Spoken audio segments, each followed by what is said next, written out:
Welcome to Ideation Collective. I'm Jess Larson. We're back here with part 2 of our Funding Lab mini-series episode with Ken Nguyen, CEO of Republic, with my co-host and securities lawyer, Josh Soloway. Technology, that is social media, as a way to bring awareness, and it doesn't take much more than a single image or a word, a powerful word, that can etch a mark in someone's mind and turns the person into someone who doesn't care about a particular cause into a fervent advocate for that cause. This is another episode of our Innovation and Leadership series where we interview pro athletes, world-class musicians, CEOs, Hollywood filmmakers, and a wide variety of other high achievers. Before we get rolling, I want to invite you to get involved with Child Rescue, the charity our founders started. To learn more about them, just come to our website, icollective.co, and check on the Child Rescue tab on our menu. Also, I want to talk to you about one of our show's sponsors. I met these guys back on episode 6. CEO Zach Smith was telling me all about starting a skateboard company and how much he hated doing the bookkeeping for a skateboard shop, and how he really got led to start this business, Bookly, that's a hybrid combining bookkeeping software and human services. And I'll tell you why I let him become a sponsor. It's because I use their service now. I don't love paying $50 an hour for bookkeepers to do stuff that I know software could do way, way cheaper. But I don't love bookkeeping at all. So I want a real live human who knows what they're talking about to help me with the stuff I don't understand. Probably the straw that broke the camel's back for me, though, the thing that put me over the top, was that they could do my taxes and payroll also. So totally suggest checking them out. Go to their website, bookly.co, and check out their flat rates. I've been super happy with them. So now on to today's episode. Ken, we left off on our last episode talking about the joys of entrepreneurship and the sleepless nights you've had getting going here. Josh, I know that you had some thoughts about entrepreneurship in general and questions about Ken's co-founder. Why don't I let you take over? Yeah, we'd love to hear a little bit more about why, about how this came together as a team. Hear more about your team and about the fit and what that does for you and your clients. Definitely, and good to be back. I think it's crucial for co-founders, to like each other a lot, because you're going to deal with a lot of stress, a lot of pressure. You got to have a foundation of trust and a strong friendship to have a high success or high likelihood of overcoming all of that. Paul Mantroff, my co-founder, was the engineer that built the fundraising infrastructure at AngelList, and Paul and I were already very close friends. In fact, the entire AngelList team, we're like family. So we vacation together and we work very well together.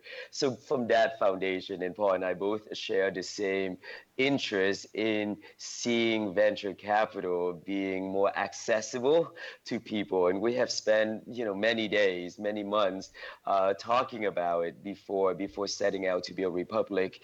And that personal foundation has been key. I mean, without someone that you trust to share your thoughts and frustration at times, it would be that much more difficult of a process. It's funny, as Josh and I have known each other for the last few years, and we worked on this charity Child Rescue together and some other things.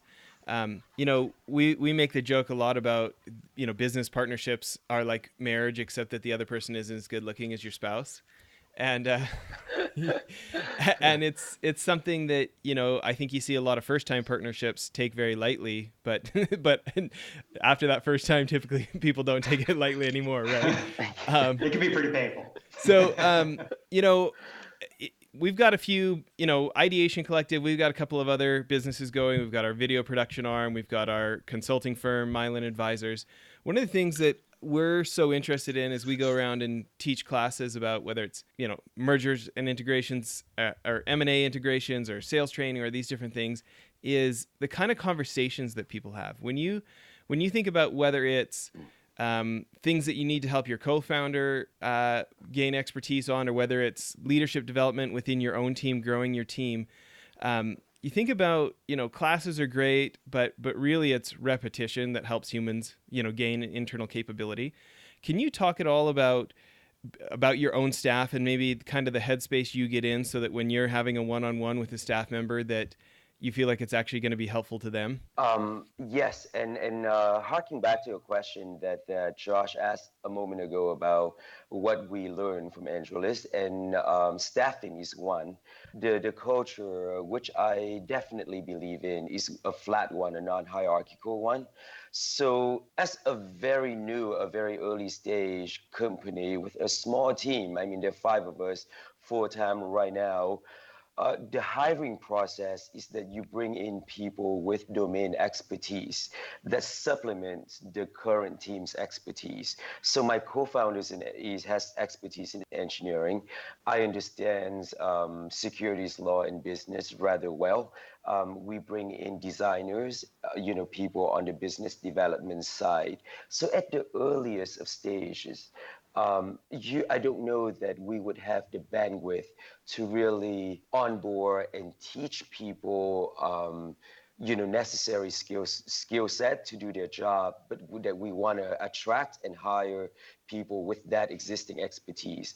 As we scale, though, sharing knowledge, having regular team meetings, just now Slack and other portal makes it so easy for people to share, to update each other on where everyone stands. And I think that hiring a team that's curious, that's intellectually curious, with an open communication platform will automatically enable people to learn what they want to learn. But at the same time, each team member has to have a one area of expertise that they contribute to the team. And so in our hiring process for the near future, probably will continue to mirror that track. Well, that makes a lot of sense as far as learning the real skill sets. I think maybe my question is more along the lines of, every startup, there's so many decisions to be made, and there's so many Yep. new directions and problems that come up, especially if people aren't sleeping, right? Right. Emotions can run high. When you think Right. about any techniques you as a CEO have to check your ego at the door and have, and see your coworkers or your co-founders as a real human being instead of thinking about them as the problem, right? As you think about how to check your ego at the door and resolve conflict when people feel really differently about a big decision that needs to be made. And any thoughts about approaching those maybe high emotion conversations? Oh, for sure, for sure. I think that founder dynamics matters a great deal in setting the tone for the company. So if between the two founders, if there's already some underlying, disagreement or like tension, that's just gonna grow exponentially as the discussion involves more team members. So first and foremost, as founders, any team, you just gotta like be transparent. If you have an issue, resolve it among yourself before you involve team members. And then you have already touched on it, Jess. That is, just check your ego at the door. And I think that Paul and I view ourselves and all of our colleagues as true equals. We don't view ourselves, I mean, I wear the CEO hat to the outside world. I take everyone's feedback with the same credibility and the same way as my own opinion. And I think, spending some time, whether grab coffee or a drink or get lunch together, or I don't know, just do 2 days to like Miami or Vancouver, whatever, like on the social end, to really allow people to see one another as friends and human beings and not, as people wearing different titles in a company, that goes a really, really long way. But at the end of the day, the tone, the dynamic is set very much by the founders. Someone shared with me an interesting scientific fact. I haven't had a chance to verify. So if this is just an urban legend, please pardon me. But he's a trained doctor, so I believe that's the case. That in a room, if you or I walk into a room, and if our heartbeat is really fast, that is, if we're anxious, if we're nervous, even if everyone is blinded, that somehow other people's heart will beat faster over time. So there's an underlying current and dynamic that when you approach a team meeting, a conversation, and if you're already on edge, it's gonna drive everyone else on edge. So, in any case, as a team leader, as someone who sets the culture, anyone should keep that in mind and kind of like calm yourself and approach every conversation, I think, without ego. Is just the best way in any work or personal setting, in my opinion. Well, that's really important. I can think of, I started off my career in Silicon Valley, and I remember, the whole ride, right? From 12th employee to 200 plus, whatever. And then, when things started cratering and the bubble was bursting and, things were getting tense. And I remember our CEO, who was just a great guy and brilliant as they come. But that was a lot of stress, and you could see it on his face, right? And it takes so many different skills to be in that seat, and so much pressure as you're seeing, and will surely see even more. And just having the wherewithal or the awareness of that is a big advantage to begin with, right? So I commend you for even just recognizing that. How do you I agree. talk about, you talk about, and yeah, well, there's no choice, right? How you talk about how important it is and how much you invest your time and willingly into spending time with your co-founders and all your partners in this business, to sort of welcome their feedback and make sure that you're open. How has that helped in terms of improving your business and your product? Are there some specific areas where someone maybe came in with a totally different perspective on something, or a problem that they saw, or a potential opportunity from their perspective as maybe an engineer or something else that was outside of your realm, but maybe you worked it through and it really has turned out to be a benefit for Republic? Most certainly, I can give you one very specific example. Companies across all stages, but particularly in company that just launched like ours, how to allocate our resources, our time, into which project. That's a daily question, a daily concern. And of course, from the business end, I have my priorities may be different from that of the engineering team. And let's say if I want to deploy engineering resources toward building out a new product, but in talking to the team, they feel very strongly that if they focus on a different thing that I didn't even pay any attention to, that they believe in the long run would enable us to grow our user base more effectively. And rather than going in depth on the technicality of what that engineering product is, but I say fine, if you guys believe that that's how you can better spend your time, have a run at it. And we deprioritize what I had on my list, and it turned out to be a really helpful tool for both founders and investor alike. And that's related to enabling founders to use their LinkedIn network to engage their investors. Yeah, I mean that's interesting, and I think I can see that. Hearing that, I can see. I've been interested in our conversations and conversations with some of your issuers, how innovative you guys are in terms of the way you look at it, especially coming in a little quieter, a little more reserved, watching. I feel like you've been waiting and watching the market a bit, which I think is really interesting in this space where so many people have been so involved in this for so many years that they're just hitting it so hard. Can you talk a little bit about what that experience is or what that strategy is? You seem to be a little more patient. Certainly, I think people, more than a few, have asked us that we have launched for about 2 months now. And why is it that we haven't rolled out more offerings?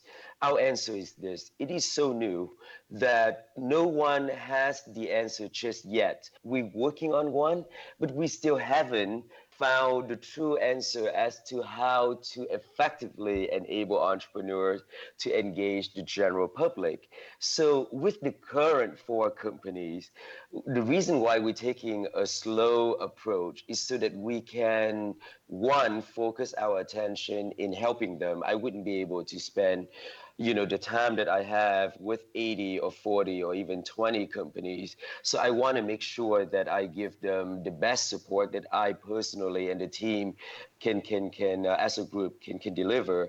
And secondly, if we through the current four companies can figure out, and I think we have the recipe to make it work for the current four, that recipe would work for everyone.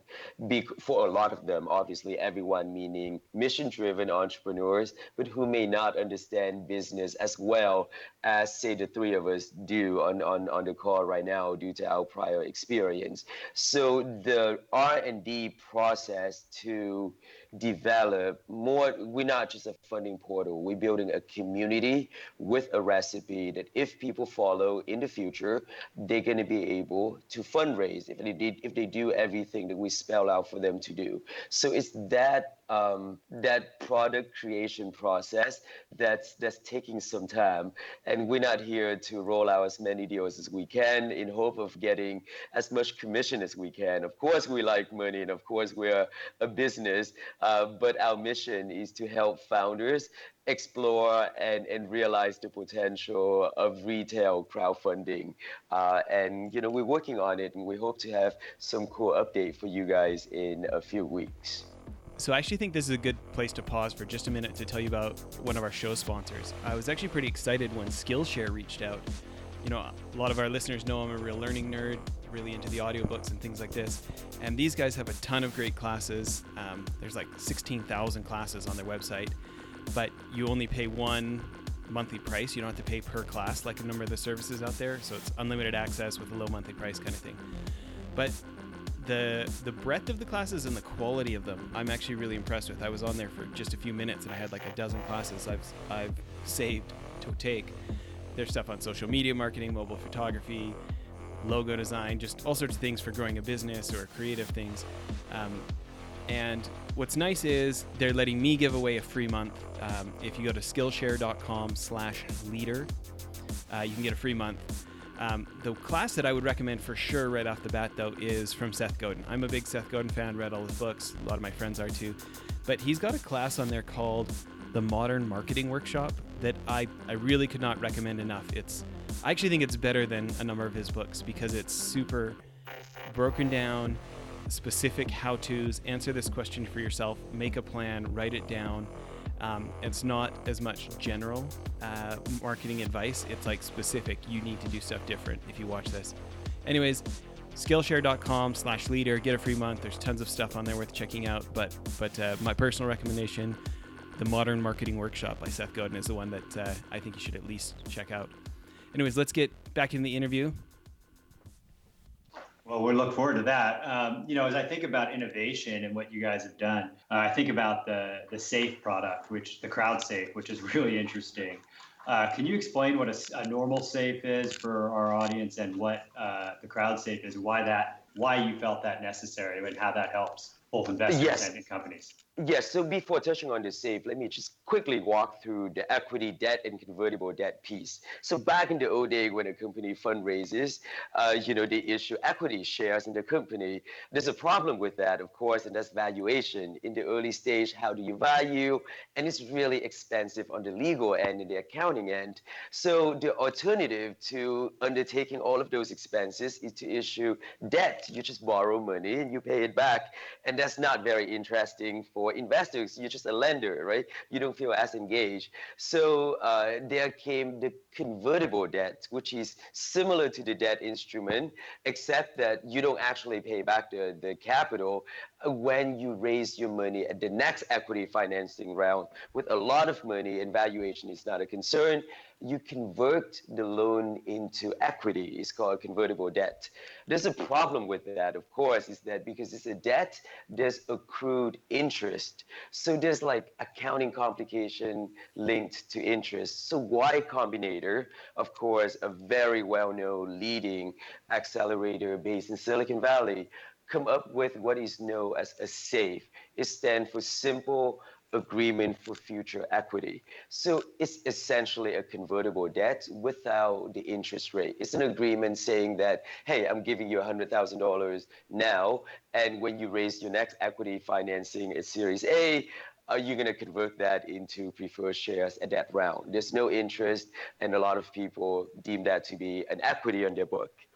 There's a problem with all of those four when it comes to crowdfunding. And that is if you at one point convert 10,000 investors into shareholders on your cap table, when you need corporate consent, when you do a merger acquisition, you got to go out there and get consent and approval from all of these people.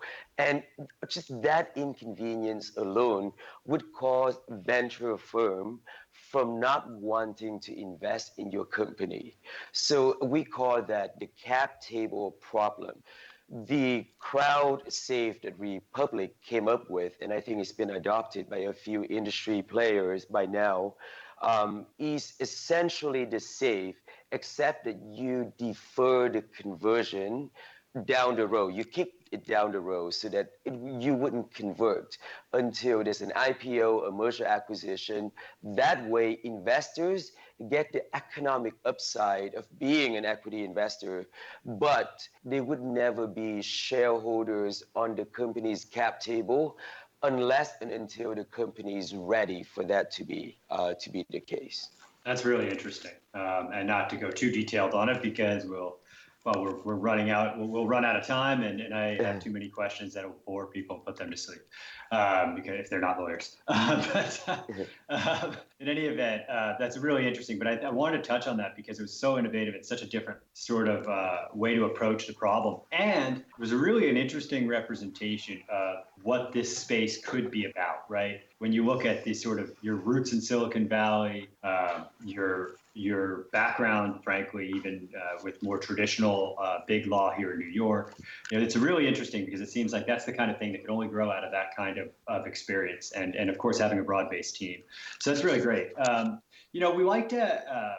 There are some sort of things that we really like to ask every guest, if given the chance. Some sort of some might call them lightning round type questions, but one of them is as far as books, and I think Jess touched on this before. We're sort of avid readers and learners as best we can be here. And I think and clearly our audience is the same. Are there any sort of books or authors that thought leaders that you follow that have made a big difference for you that you think every entrepreneur should be reading? I do. Paul Graham has a few books out there, and I think every entrepreneur, if you have the time, it's worth scanning it. He has a lot of advice and wisdom in there. Venture Hack is not a book, it's a blog, venturehacks.com. Has a lot of information that I think Naval and Nivi distill down, and it's more digestible for people with less time. I think there's a book called Thinking Fast and Slow. The last name I maybe misspelled it here. It's a guy named Dan Kahneman. I think it's right. Kaneman. And yeah, it just provides an insight into how people think, and I think that works so well. That book has been tremendous. And looking back, from fundraising to building a team, to product strategizing, that book has an impact for me, I think venture deals. If you're going to be an entrepreneur, you're going to fundraise at one point, particularly if you're a tech entrepreneurs. So a book by Brad Feld, he's the founder of the Foundry Group, which used to be a key partner of AngelList. It's called Venture Deals: Be Smarter Than Venture Capitalists, by Brad Feld and Jason Mendelson.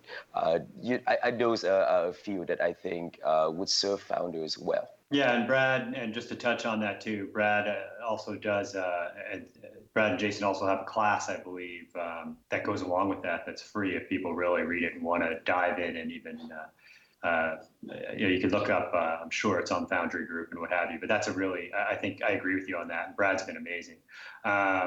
The as far as Paul Graham, just if you could just, what are the sort of types of lessons or any specific, what are the books that he's written that really resonate with you? Even in the most recent book, the title skipped me for just a second. I was scanning through it. In his most recent book, and he was talking about the three stages of Paul Graham provides, I think, insight on the industry for me, as opposed to Dan's book, which provides insight about like human psychology, and the way that he paints like crowdfunding, the waves of innovation. How the first wave is that everyone just anything goes, and then the regulators start honing in and how to deal with that. I can quickly search, but this is the latest book. If you go on Amazon and you look at Paul Graham's latest book, I don't remember Hackers the title, Hackers and Painters? Does that sound like? Yep, exactly. Hackers and Painters, and I think there's a section in there that that draws a parallel across different industry, but the big picture analysis that he lays out, I have always found to be very helpful. He has also touched on diversity and inclusiveness, inclusive entrepreneurship, which are two core themes of Republic's mission. So there's a relevance there from the business angle for me as well. Interesting. Okay, well that's good. So we'll have to check that out too. That's one that at least Jess, maybe you have. You read everything. I haven't read that one yet, so that's on my list. Well, that's great. And as far as this one's a little off the wall, but we'll ask you anyway, as I've mentioned before, and I think Jess has as well. Jess and I are involved with a charity that his brother, his wife, and others started called Child Rescue, which really has done some incredible work. And I don't say that to congratulate myself. I say it to congratulate Jess and the team. I'm just an advisor, but really does some great work to save kids from trafficking and sex trafficking in particular. Obviously, a lot of that work is around raising awareness. For example, Jess, when you first told me about this, we were having dinner here in New York, and he sort of told me about this. He talked about the stats, which sort of blow your mind. And then he really brought my attention to look at the number of times when you're reading a story or you see in the news, the term underage prostitute is used, right? Or child prostitute. And you look at it and it sounds like a choice. And then think of if you just change the word to trafficking victim. And it was so interesting because something I'd never really noticed that, frankly, as before, all of a sudden I see it everywhere, right? It's like, it's just that happens all the time, right? So that's about awareness as an example. Obviously, there are also other things like we have missions going in and getting kids. Are there any, but we like to ask entrepreneurs because entrepreneurs are such out of the box thinkers and have such diverse experience bases. For advice, because we are always looking for good ideas to do things better and differently. It's such an important mission to us. Do you have any advice as you hear about that, about how you would approach sort of contributing to that mission, whether it's raising awareness or fundraising or anything else? I mean, it's a difficult but really important question. I think that once we all live in our, we all of us, I'm sure the three of us here on the call, and I'm sure much of the audience, we've won like the lottery of life to be in the U.S. during this incredible, time and this moment of time in history and space, and have the luxury of electricity and a modern home, and we're kind of aware of problems around the world. But a lot of us, due to our daily life, it may be not even a passing thought. So if there are ways, and there are, to once to impress or to present the misery of life in the crevices around of human existence around the world.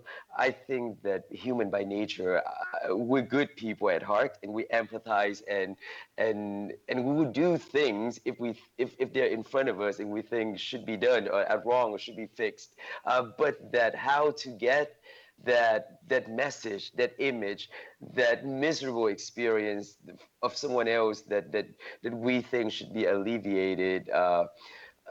I think through partnership, through social media is a very powerful tool. Even on Instagram, as people browsing mindlessly through their friends' pictures, vacationing wherever, and if you showcase a child who's a trafficking victim, I think all of those things can be a compelling reminder that we all have a responsibility. We're all in this together. We're all on this one earth together, and we have a responsibility with one another. So it's just, I mean, I don't have any product insight aside from a belief in partnership and a belief in technology, that is social media, as a way to bring awareness. And it doesn't take much more than a single image or a word, a powerful word, that can etch a mark in someone's mind and turns a person into someone who doesn't care about a particular cause, into a fervent advocate for that cause. I certainly have benefited from a few accidental reminder of things that deserve support and attention, and that I over time have become supporters of those causes. Yeah, actually, I would love to hear for a minute about Now. Can you tell everybody what it is and how you came on as a founding advisor? Certainly. So Now Venture is a new venture fund. That's a collaboration between AngelList and a friend and someone I admire very much, a young lady, a woman named Shiza Shahid. She was the CEO and is a co-founder of the Malala Fund. Malala being the youngest Nobel Prize winner. She was in McKinsey when Malala was shot, and she left her job and helped Malala build what was a tragedy into a story, a message of strength, and help build a platform that empower young girls around the world and give them education. So she's after Malala received the Nobel Peace Prize, she's now reallocate her focus into entrepreneurship. That rather than working on the nonprofit end, she believes, and I definitely share the same belief, that do good and do well. That you can do a lot of good in the world through entrepreneurship, through business, that you don't have to be a charity in order to do good. And so her Now Venture Fund is not a social impact fund, but it's a mission-driven venture fund that she's raising and will close very soon, that would focus on mission-driven entrepreneurs, around businesses around the world. So we have been friends for a couple of years, and she's is an advisor to Republic, and I'm an advisor to her Now Fund. So yeah, there's an aligning mission on both of our organizations, our companies. Absolutely. And we should talk about that offline, because a big thing that Jess and I talk about a lot, or at least a theme, is, because we have teams that go in and actually get these girls out, well, and boys out. And of course, that's the starting line, right, for the rest of their life. It's not a finish line by any stretch. And a lot of that has to do with self-respect, self-reliance, and the ability to support oneself, and then of course trying to build a community so that they can bring in others, the next the next group, so to speak. And we think about what can we do, who can we partner with to create vocational trainings that lead to real life. And so I'd love to talk to you, and Jess, I'm sure would love to talk to you about the work that you guys do and how we might feed in, because that could be tremendous. And if I may just touch on that point a little, even in our society in America, there's a huge gender disparity when it comes to education in science, technology, and engineering.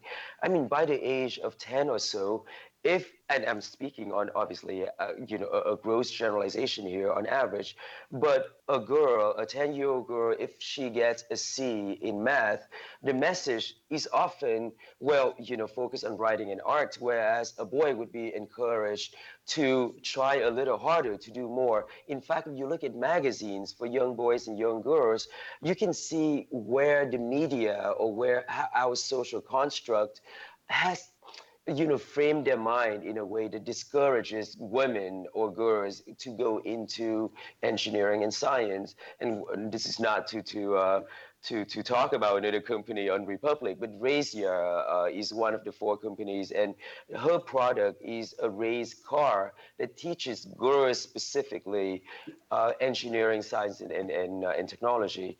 And I think there's so much that can be done. And the more that we level the playing field for entrepreneurship, the more ideas that will get validated and given a chance to succeed, and the more the better. I think our world will change.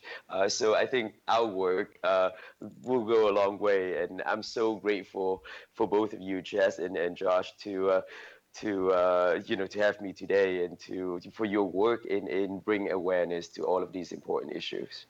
No, I think obviously we're big fans of what you're doing. I mean, you look at your issuers, and whether it's Farm from a Box or Racia, but obviously Youngry. I mean, they're the only folks we've had on the show twice. So so we think that you're doing super interesting things and things that matter to the world also, and really happy to have you on. So thanks for making time for us. Thank you. Anytime, would happy to be back if I can be helpful to ideation in any way. Great. Thanks so much. Thanks, Ken. Bye-bye. That was part 2 of our interview. If you missed part 1, please go back an episode and download the episode before this one for the first half of the interview. As always, please check icollective.co for show notes of things referenced during the interview and to learn more about our guest. And if you're interested, we'd love to have you learn more about the charity Child Rescue. Go to the menu page on iCollective and click on Child Rescue. Thanks so much.